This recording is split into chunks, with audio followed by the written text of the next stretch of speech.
This morning, President Trump is back in Washington after his trip to Egypt and Israel, where he celebrated U.S. brokered ceasefire deal between Israel and Hamas. All right, so the president has been calling this a moment, really historic dawning of peace in the Middle East. But there is some skepticism over whether the fighting in Gaza is actually truly over. And meanwhile, we're seeing tears of joy from families in Israel and Gaza after their loved ones finally returned home, reunited with them, a moment many feared would never happen. ABC's Rachel Scott takes a look at what's next.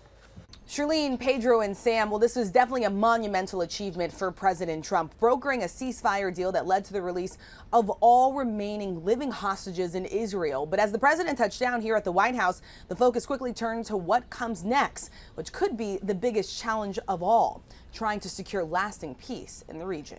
Overnight, President Trump arriving in Washington after traveling to the Middle East to mark a historic breakthrough, a ceasefire in Gaza and the release of all living hostages. But tough questions remain. Who will take over governing Gaza, and who will rebuild it, and how or if Hamas will disarm? With growing calls for Palestine to be recognized as an independent state, the president not committing to a two-state solution. We're talking about rebuilding Gaza. I'm not talking about single state or double state or two state. We're talking about the rebuilding of Gaza.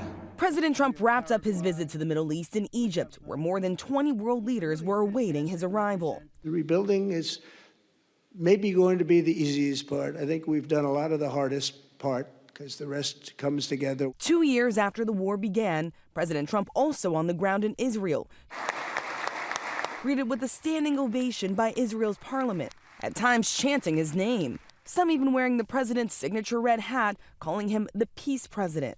The president celebrating the return of all 20 living hostages to their families. The hostages are back. It feels so good to say it.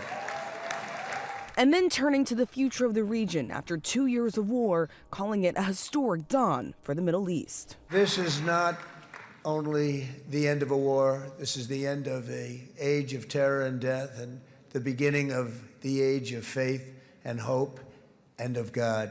And the president says phase 2 has officially started, but he did not provide any specific details on how exactly that would play out or if or when Hamas will disarm, if they do so at all. Reporting from the White House, Rachel Scott, Channel 7 Eyewitness News.